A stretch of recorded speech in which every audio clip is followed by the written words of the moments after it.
You're listening to Catholic Family Podcast. Hi, this is Michelle Landsgaard. I am going to be the host for this podcast. I think most of you know me, but if not, I am Kevin's little sister. Known a lot by Chicky. And I've been on one of the other podcasts. It was one of the first ones that was done, I think, but I was on one of those, and I'm sure you have heard my mom on several podcasts. So yeah, this is the first I have ever been in charge of. So hopefully I don't mess up too bad, but bear with me. So yeah, first, just a little bit about myself. I am a mom of 4, 5 and under. And my oldest is 5. My youngest is 1.5. And I'm actually expecting you in June. And I have just started kindergarten this year with my oldest. And that's been going really well. And yeah, we're doing homeschool for now. And we are getting into the Christmas season. So today we kind of wanted to talk about how to observe Christmas with the proper mentality and just kind of share some of our traditions that we had growing up and some ways that we can keep Christ in Christmas, and how I do it with my young children. And I will also be joined by my mom and my sister-in-law, Ina, and they're going to share some of their traditions and some ideas for how to celebrate Advent and Christmas properly. So thanks for coming on, Mom and Ina. Hi, it's good to be here. So yeah, I definitely had a lot of traditions growing up, and Mom, you would obviously know better than I would because I maybe forgot some. But could you kind of share with us some of the things that you did with us during Advent and Christmas? In a nutshell, there's so Yeah, many. just kind of some traditions that you stuck with and kind of put effort into. Well, you know, they came and went. You probably know. And there's some that were enduring that stayed like all 34 years of our marriage and raising children. But some we tried out and some didn't work. And you know how things stick sometimes and things that don't. But probably the things that I could think of that stuck, that especially I guess carry the true meaning of Christmas throughout Advent and through the season, are the things that you remember to do every day, like the St. Andrew prayers. You guys here, you know that, the 15 prayers to St. Andrew, the Hail and Blesseds, you know. Yeah. Once you start doing, that's actually coming up a week from today on the 30th, the Feast of St. Andrew. They're also called the St. Andrew prayers. That's Hail and Blessed be the hour and the moment. You know that one, right? Right. That one, if you remember to do that 15 times a day all the way through Christmas, there's no way you're going to forget that it's Advent, that what you're in this for is the St. Andrew prayers. One of the things, do you remember doing the little Christmas crib prayers? Did I print that out for you? I might have. I think you did. We don't do, or at least last year we didn't do the prayers, I don't think, but we did do the little Christmas creche with the straw. Right. Yeah. Then that's when we did that. Well, there's a little pamphlet that I got years and years ago that has a little teeny tiny short prayer for every day. It's meant for children, and every day in the prayer you add something to the nativity. So like one day you add the hay to the manger. The next day you add the individual animals, and everyone has a special meaning to it. And anybody who knows my blog, look that up in there. Just look up Christmas crib prayers and you'll find it, the actual text of the prayers. And that was really nice for you when you guys were little. We did that. When you get older, it's it's a little bit more for young kids. And then of course the incentive one, where if the children are being good, They get to put, it's a big deal to put a straw in the little manger. And then on Christmas morning, Jesus has a soft place if everybody's been very good and has been able to put, enough straw. You don't want him to feel bad if little Jesus doesn't have a soft place to lay his head on Christmas morning. And we always did that. Probably the biggest thing in our family is that almost starting now, we start planning and building huge, elaborate nativity set, nativity scene, nativity room. And that takes us all the way through, Advent. Let's see, there are other things like just remembering as you go through the obviously St. Nicholas on December 6th, that the remembering novenas. You start the novena to St. Lucy on December 5th to finish on December 13th. The Immaculate Conception is on December 8th. The December 10th is Our Lady of Loreto, which is also very connected to the Blessed Mother. December 13th, St. Lucy, I already said. You start the Christmas novena on the 16th. You start the O antiphons on the 18th. I mean, if you have all these things on your calendar, you can't help but pack Advent with a lot of very, heartfelt things, I guess, things that are spiritual and not just commercial. And, the world tries so hard to push the commercial side of it. Exactly. Yeah, I would definitely agree that I remember all of those growing up. The biggest one might have been the Nativity Set. I definitely remember putting a lot of time and effort into that, and it was always a fun project that we all worked on together, and it was always exciting. And opening up the figures on Christmas Eve was always really special because, we would put the whole nativity scene together, and then on Christmas Eve, each one of us would take turns unwrapping the little figures and then placing them in the nativity set, besides obviously our Lord, who would come after midnight mass, and finding the little mice that were hidden throughout the nativity scene. That was always fun. Yeah. We tried to remember to hide them when you guys weren't looking, and then you'd have to go back in and find them. Right.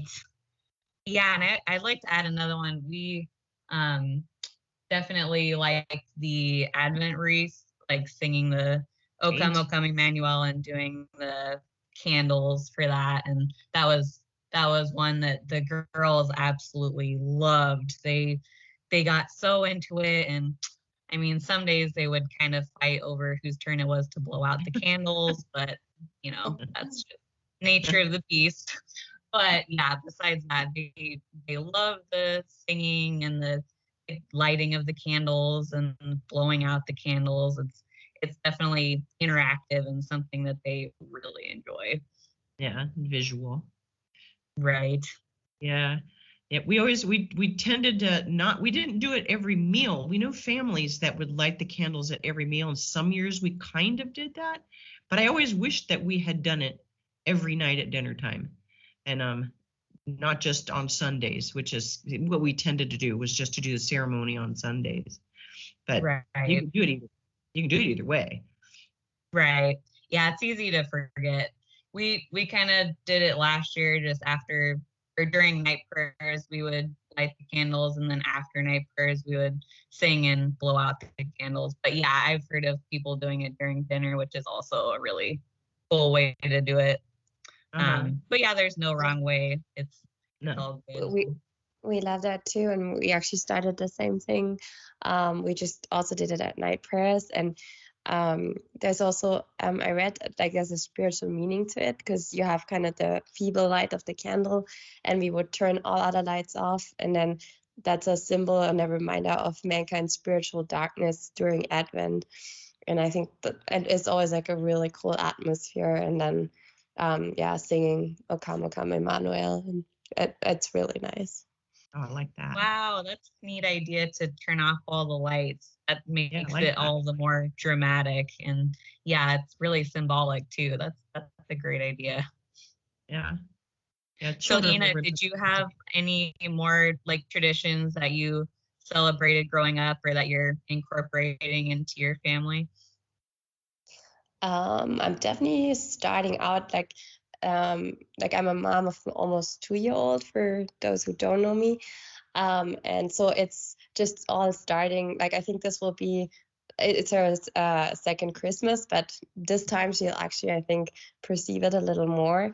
And I know what was special for me growing up. I mean, a big thing was, for example, Advent calendars are really big in Germany. And I remember one year, like my mom would read, which she had this big poster in the window, and every night she would like get a part of it off. It was like kind of hidden with a black cover, and every night there was like a puzzle coming off, and then she would read part of a Christmas story of Saint Joseph and Mary. On their way to Bethlehem. And I remember that was so special as a kid. And that was maybe my favorite Advent calendar because I think in a way it's also good to remind the kids that it's, it's a season where we do little sacrifices. So I think like a calendar with like stories is better than just chocolate every day. Right. Yeah. So yeah, that was one of my favorites. And then what's also really big is like the Feast of Saint Nicholas in Advent. And I'm sure it's the same in the US. And here sometimes you also have on the eve, so on the 5th of Saint Nicholas feast day, you have Saint Nicholas coming in person. And but like he's dressed like the traditional bishop with his mitre and his crosier and cope.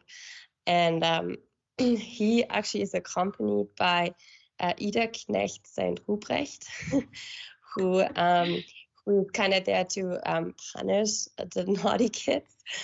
Wow. And in some areas of Bavaria and also Austria, you have it even a little bit crazier, and you have a Krampus coming too, which is like this chain rattling devil, which I think is a bit scary. So we didn't have that growing up. We had the Knecht Ruprecht, who's kind of just the servant of Saint Nicholas and kind of helps him because, you know, Saint Nicholas is this really nice guy, but if a child has been naughty, he looks in his big book where all the guardian angels make the entries if the children have been good. And if a child has not been good, then they get a little bit of an admonition from Knecht Ruprecht. And yeah, I remember one time St. Nicholas came to us, and I was very impressed as a little girl. And it's like how he knew all these things in this big book. And I think my little brother has been a little bit naughty, and so he was kind of his Knecht Ruprecht was kind of asking if he should take him in his big sack with him. Wow. And I think my brother was not very scared, but just me. And so I just kind of was like, no, and I jumped in front of him. So I don't know if it worked really well on him. But yeah, that was a really cool like memory just and just to have him come. Or sometimes you also just fill the boots of the little children with stuff. Like I'm sure it's the same in the US. And yeah, that's always a really cool feast during Advent, I think. Right. And I feel like with Krampus, that's definitely better incentive than lumps of coal in your stocking for kids to behave. All right, you're gonna be taken up in this bag, and yeah, that terrified some kids. So that's good.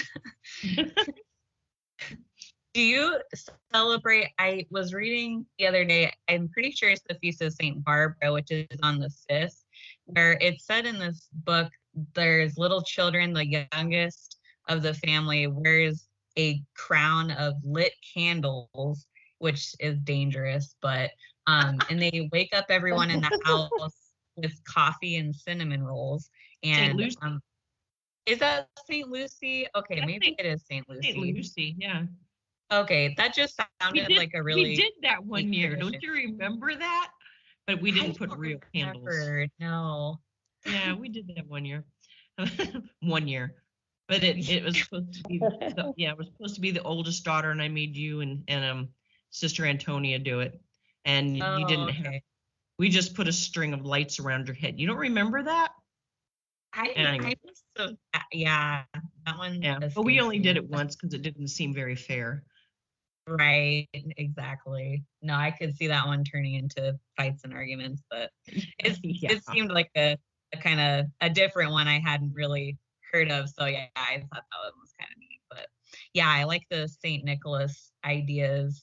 We are gonna do the candy and the shoes and the the little orange and the gold coins, and that always gets them really excited. And then also this year we're gonna start reading a Christmas book on St. Nicholas's feast day. So we're gonna get them a new Christmas book and read that throughout Advent, and have it hopefully done by Christmas. So yeah, that's kind of a new tradition I kind of want to start, but they're old enough now to actually sit through books, so that's nice.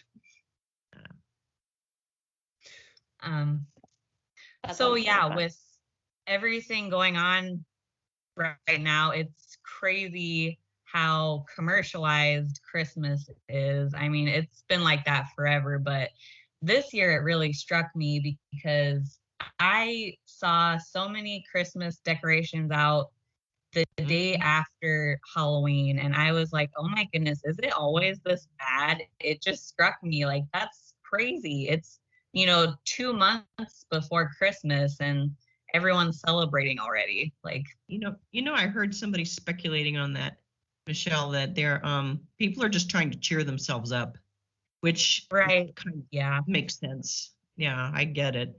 But yeah, you know how I feel about decorating before Christmas. So yeah. Yes. But I understand it. I do. Yeah, that's something to kind of cheer you up and look forward to. But Yeah. so is it pretty bad in Germany too? Like, is it the same, just pretty commercialized? And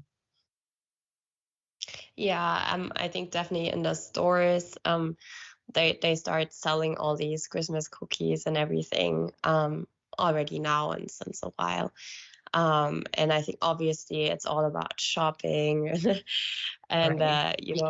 season for gifts and everything. And um, there are like what I really like, what I noticed like a couple of years ago, we drove through Austria in January, and that's like usually such a dreary month here, and the days are so short and it's so dark always. But the Austrians, they really stuck to keeping all their Christmas lights up, I think, till Candlemas. And that was so nice. Like, it's like, wow, you actually keep it up during Christmas, not just during Advent. And Wow. you guys to Nice. these snowy ski towns and just normal little towns, and you always have these warm yellow lights everywhere. And that was really cool. I really appreciated that. But yeah, I think that's an exception, just an old custom that kind of survived. But in general, you definitely have the whole commercialized Christmas that you kind of have to work against a little bit, because Right. yeah. Right. I know a lot of people, even in my own circle, that they put up their Christmas tree before Thanksgiving and they take it down the day after Christmas. And it's so backwards. It's not celebrating the Christmas season. It's just hype up until Christmas Day and then it's over, which is kind of depressing in my mind. Yeah. Yeah. Yeah, and it's like with Lent, Easter is all the better, the harder your Lent was. So the better we do Advent, I think the better we will enjoy Christmas too. And then like we have we have to celebrate we have the whole octave of Christmas to celebrate, and then 12 days of Christmas, and there's so much time for partying, which is like, yeah, can be really fun. Yeah, exactly. And it's almost a big letdown if you end the day after Christmas, because it's like, oh, all that excitement and now we're back to reality and things are just back to normal and it's in the dead of winter. And it's definitely better to celebrate after Christmas and lead up, obviously, but like you said, have the spirit of preparation throughout Advent and not just the spirit of celebrating the entire time. Yeah. Right. It's like celebrating the baby being born before the baby's born. You're preparing when you're pregnant those last weeks, but you're not partying yet. Exactly. Right. Yeah, and you have plenty of time to celebrate afterwards. Right. It used to be that way. I think a lot of people now don't really know. If you were to ask a lot of people, what are the 12 days of Christmas? They would believe that it's the 12 days before Christmas, lead the 12 shopping days before Christmas, instead of the days between the birth of our Lord and the Epiphany when the Magi came. I don't think most people have any idea that that's what the 12 days of Christmas really are, sadly. No, you're right. Well, and you see all over, the internet and everything, the 25 days of Christmas, which is, starting December 1st, going till Christmas. And I feel like that's what people celebrate now. They don't celebrate the 12 days of Christmas. So Not even that. You're right. Mm-hmm. Yeah. Is there a good way in your mind to really celebrate the 12 days of Christmas? Oh my, yeah. Well, there's one. So we actually did this when the boys were little, I think before you were born, and then I literally couldn't do it. I had too many children. We used to actually we used to have one, when the boys were small, we had one present, big present on Christmas Day, and then we gave them a new present every day for 12 days. Now, if you have four children or less, you can do that. Once you get over 4 children, that becomes impossible. Right. But I just saw somebody had a really good idea, and I really like this one. If you wrap up 12 new books and you open it, and because that's for everybody, and then you open up a new book for each day of the 12 days of Christmas, which I thought was a great idea. Yeah. No, Great that's idea. doable. That's very doable. I like that. Yeah. And you could even, try to have that last one be one about the wise men, something to go with the Epiphany. But yeah, I thought that was a great idea. I wish I had heard of that one when I was raising kids. Right. That's really smart. I actually have a ton of books I just bought. I might have to save them because that's a good idea. Yeah, I know that you got me this really cool 12 Days of Christmas box. I'll maybe have to put a picture of it in the show notes, but it's really neat. It has 12 little boxes, and pretty much for each day of the 12 days of Christmas, you open a little box and it can have different things for the different days. Like I remember when you first gave it to me, like for the 8 pipers piping, the pipers piping, whichever that one is. There were like little tiny toy pipes. So yeah, it's kind of fun. And the 5 golden rings, you have 5 golden rings, and yeah, it was neat. And the girls really liked that as well, because it was something to look forward to every day after Christmas. Yeah, and I've seen tutorials to make that kind of thing too. There's actually one I saw recently that's made out of toilet paper rolls. So, I mean, you don't have to spend a lot of money to make cool things. Yeah, exactly. No, and with Pinterest, oh my goodness, there are so many ideas out there. It's crazy. That's where I saw that, Pinterest. Oh, okay. Yeah, no, they have amazing ideas. Same with Advent calendars. If you need ideas for Advent calendars, just check Pinterest. There are a wealth of ideas. Yeah. Something that I had almost forgotten about, and then I was thinking about talking with you tonight. Something that we did for years, and then we stopped doing it because we moved around so much. We used to do something we called elving, which required. Yeah. You remember elving? That was so fun. Yeah, it was. We got baskets for our bestest friends and family members and filled them up with homemade goodies and just mainly baked goods, cookies and things like that, and wrapped them all up and made them look really cool. And then you children would wear elf hats, and we would sneak around in the night and tuck these baskets into the front doors or on the front porches of people and sneak away. The idea was they weren't supposed to see you do it, and we called it elving. But, right. I kind of missed that. It was so much fun. Yeah, we actually did that one year. It was a lot of fun, and at the same time we listened to Christmas music and looked at Right. lights. So it was kind of Huh? killing three birds with one stone. That's a really great tradition. Yeah. Well, and we didn't usually, sometimes we did it in the early years, we did it on Christmas Eve, but that just got to be too much. So then we ended up doing it the week after Christmas in the spirit of Christmas starting on the 25th. We started doing the elving afterwards and made life a lot easier. Yeah, that puts less stress on it in a way. You don't have as much to get ready right before Christmas. So that's neat. Yeah. Yeah. And then every, it helps the children to participate in a spirit of giving in a little bit of a different way that's really memorable and fun too. Yes, for sure. Keeping that spirit alive of giving instead of receiving, which is obviously really important for small kids. It's really easy, I feel like, for them to just get into the, oh, I want this, I want that, and what's next, and what are we doing now? And yeah, it's easy to get involved in that. Yeah. Yes,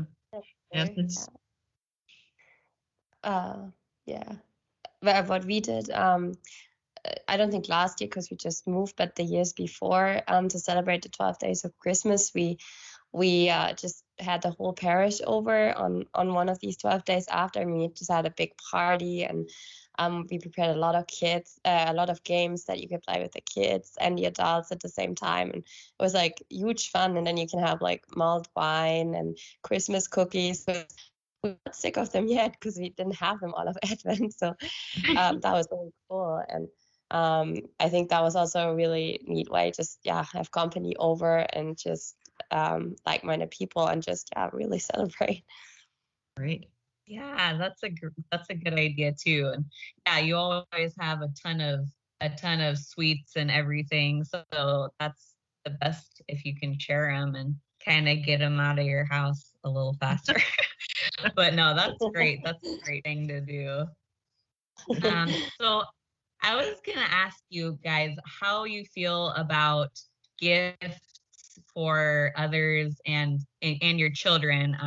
I'm still not sure what our philosophy is going to be on the whole gift giving thing. I want to keep it obviously at as little as possible, but it's so hard because you see a lot of things in the store and you just end up overdoing it, and I am guilty of that for sure. But is there a good way to kind of keep gift giving at a minimum? I have the same, that I have the same problem. We had it's hard. It's hard. Yeah, it is. It's hard. Wait till you get to be a grandmother. It's even harder. I think we had a rule early on that, and we kind of went back and forth on it, and there used to be a poem that went with this, but now I can't remember it. But you had one thing to play with, one thing that was useful, a book, and something that was related to the faith. There were 4 things. So that was what I tried to do for the kids, give each of you, one of those 4 things, usually something to wear, something to play with, something to read, and something, that went towards your faith in some way. I can't remember what the poem was that went to that. But then that was actually useful. Yeah, I think it might be something you want, something you need, something to wear, something to read, and then something right, Catholic, which might not have been in the poem, but that's a good one. Well, that's pretty much, and we kind of like you just said, it's really hard to stick to it, but it helps. I mean, if you make yourself that rule, and especially if things are tight, that would help a lot too. And here's the other thing: don't start Christmas shopping in Advent. Start the day after Christmas. And the years that I've done that helped a lot. Oh, that's a good point. Yeah, you're not stressed and overbuying during Advent. Yeah, exactly. And I had a closet for years. You probably know. We had a closet where I would just, everybody knew about this closet. I would find things and then stick them in the closet. And then it would just be like Christmas morning to me, pull everything down. Like, yes. Exactly. Yeah. Then you have to go and even it out a little bit, but That was always very helpful, especially when we had 10 children at home. You can't do all that in 4 weeks and not be a raving lunatic, Right. Yes. Well, and on top of, St. Nicholas and any birthdays you might, because my husband, Ben, his birthday is right smack dab in the middle of Advent. So I always have to work that in. And so, yeah, it's better to do preparation before Advent, like you said, and just kind of be prepared so you're not stressed and overwhelmed by all of it. Yeah, it's hard to remember it, but boy, does it help when you do. You always are grateful when you've done it. Yes, for sure. Yeah, that's what the devil wants you to be so stressed and distracted that you don't get anything out of Advent. And you just, stressing about preparing Christmas. But, yeah. No, it's like easy to do too. I've caught myself doing that. You're just trying to do all of the things, make the cookies and do the Christmas pajamas and go see lights and all the things. And then you totally lose sight of why you're doing all of that. Right. So yeah, it's definitely better to, I even have to scale back. A lot of years I have this huge list and I have to go with Ben and I have to just be like, okay, we're cutting this, because it gets to be too much and then it's just stressful. Right. And then mama's cranky and then everybody's cranky. Exactly. I was why aren't never you cranky having at fun? Christmas. This is supposed to be fun. I know. Yeah. Yeah, it's true though. I mean, that's really happened in our culture, that there's this big rush up to Christmas when that's just ridiculous. I think it helped us a lot when we realized, you know what, you have the Christmas, if you just go and spread things out to the Epiphany, that helps a lot, that you don't have that hard deadline, even as far as Christmas cards, which I don't think most people even do Christmas cards anymore. But yeah, Christmas isn't over technically until February 2nd. So right, exactly. So you really have, a month and a half after Christmas to celebrate Christmas. Right. Everybody else can look at you a little funny, but Catholics will understand. Yes. Yep. And hey, you get the best discounts ever at all your favorite stores. Very true. You do. Yep. Go to Hobby Lobby the day after Christmas, man. 90% off. Great. So, what do you think about getting into Santa Claus? Do you think that that's a discussion we should have, or if any kids are listening, maybe stop listening? How do you feel about Santa Claus? You mean like him bringing the presents on Christmas Day, or? Right, just kind of the whole, I don't know, just Santa Claus and all the movies and him bringing the presents and the elves and all the hype of Santa. Like, do you think that that's a negative thing, or is it okay to incorporate into your Advent celebrations? I think personally, I don't know, like here it's more on Christmas, the Christ child brings the gifts. That's how it was for us when we were growing up. We never really had the whole Santa Claus. It's just Saint Nicholas who comes on the 6th.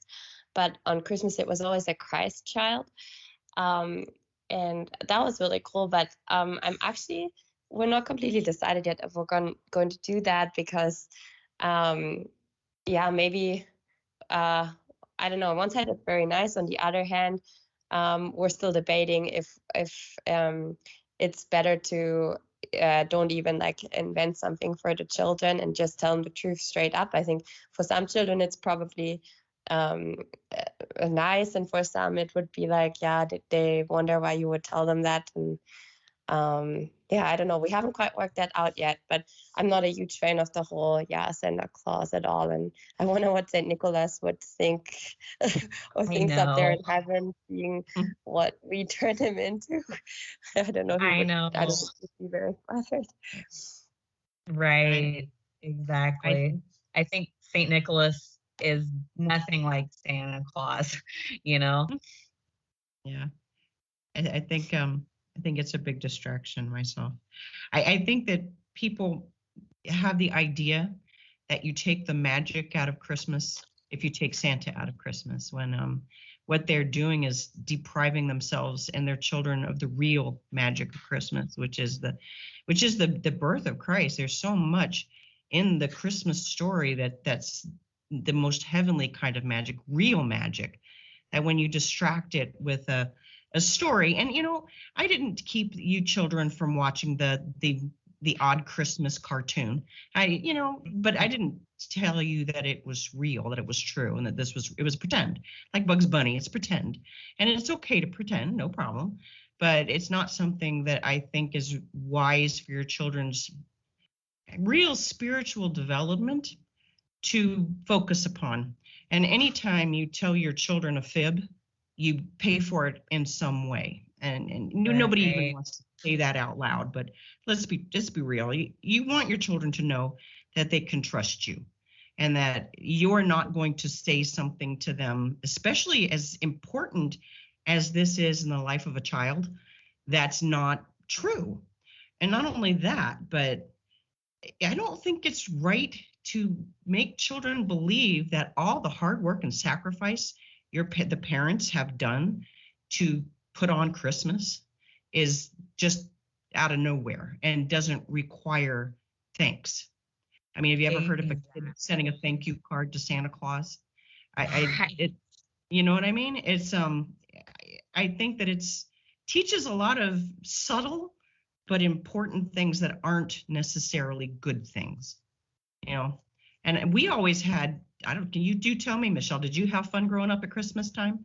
I think. Yeah, absolutely. I definitely did not miss Santa. That's for sure. Yeah, I don't think you need him. You don't need him.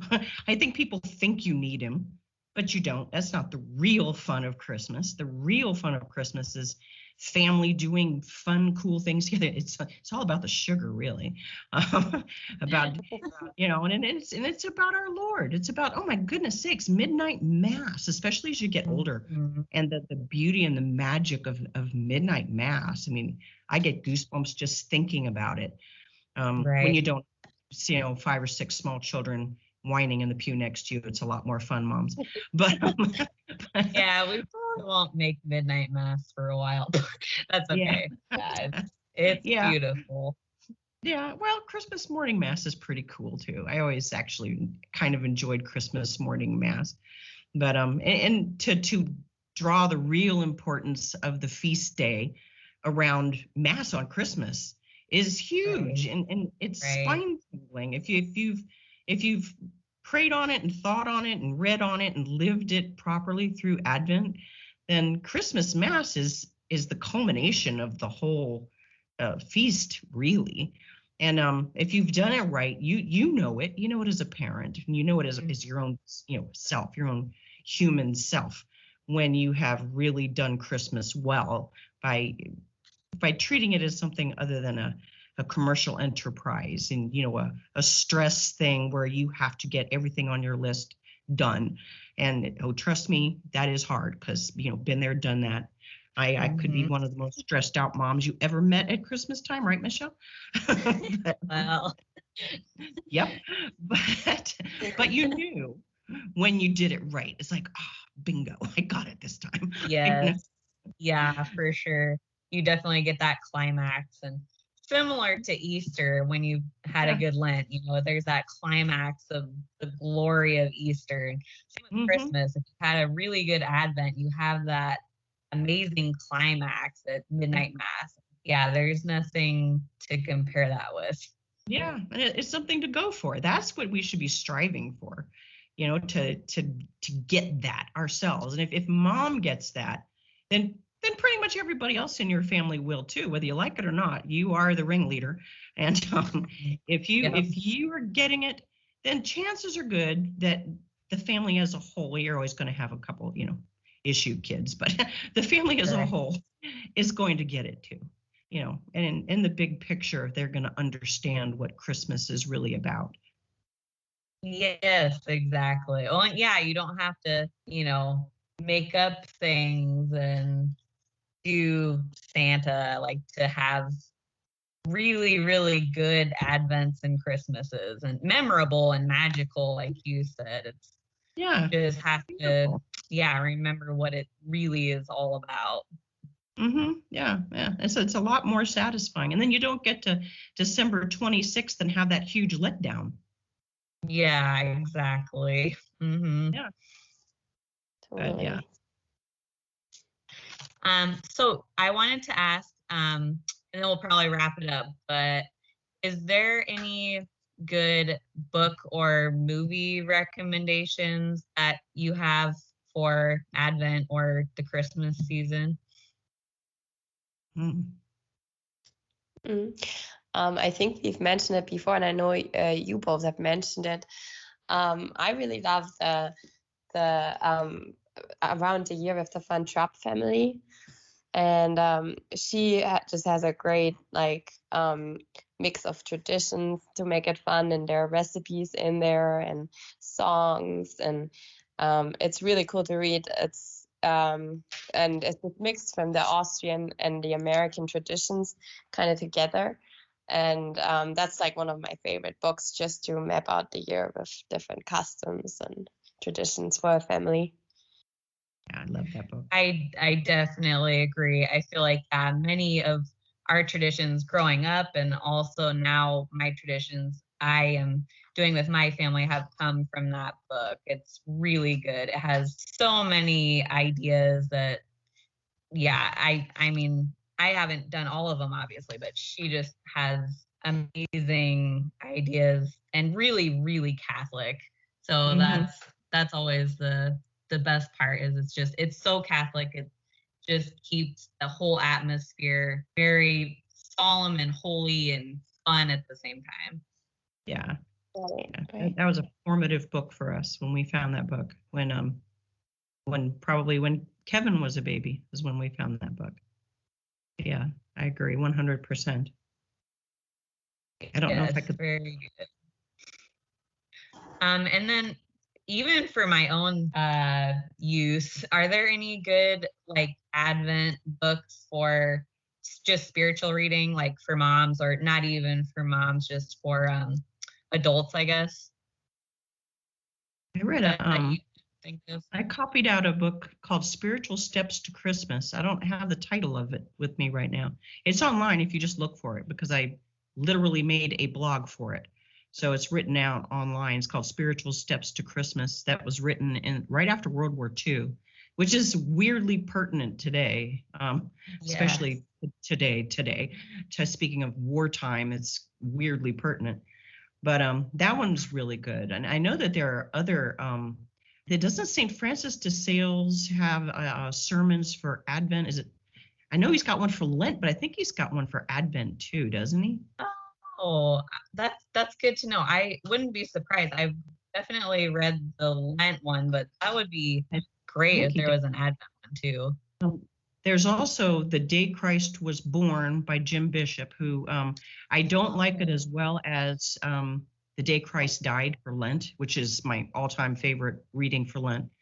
But he's also got one about the day Christ was born, and it's extremely in-depth about the history surrounding our Lord's birth and what it was like in Bethlehem and in Nazareth and in Judea at the time of our Lord's birth, which is really fascinating reading too, especially if you enjoy history. That's a really good one. Great. That's cool. I was looking around for good Advent books, so that gives me some good ideas. Awesome. Yeah. And then I guess there aren't really too many movies I would recommend, but I know that there's Come to the Stable. That's a good Catholic Christmas movie. And then It's a Wonderful Life. I'm sure most of everyone listening has watched those, but those are good, just really good Catholic movies. Yeah, and then they have good morals and good endings. Yeah, and a lot to think about and talk about in them. I'm trying to think if there's any others. You can't. There's always, the is it Going My Way that has the little children's play? Which one is it? Going My Way or Yeah, I think that is the other one. the right I think it's one. Going My Way. Yeah, you can't go wrong with that one. I love that one. Right. I can't think of any others that just jump out at me. I guess really Christmas is not that big of a movie time for us, is it? I don't think that's one that really. No, I mean, yeah, there's definitely, I think, more music. Yeah, like I think that Mannheim really is Steamroller, and there's just so many good Christmas CDs and great music. But as far as movies, there's some good ones, but yeah. Yeah, I agree. I don't think it's really we always maybe watch one or two movies during the week after Christmas, but it's never something that we really do that much of, really. Though there are other good ones, I think, but I just can't think of them off the top of my head. There's that one, The Third Wise Man, which was actually a cute little book. It was a good little book, but I've never actually. I read that book. Yeah. I think you've read it. We've got it at home. Martin Sheen, I think, was in it, but I've never actually watched the movie. I don't know. I have to see if somebody else can recommend whether the movie's any good. But that would be an interesting one to watch on the Epiphany if it ended up being a good one, but I can't really vouch for it. Right. Awesome. Well, I think we're gonna call it. I hear my children waking up. They're coming out one by one. So that was good timing. Thank you so much for talking about Advent and Christmas. I'm really excited now. I'm gonna start doing some more preparation for Advent.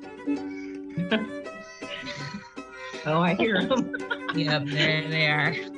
All right. Well, we'll catch you next time. Thank you. Okay. Bye-bye, Michelle. Bye. Bye. Bye. Bye.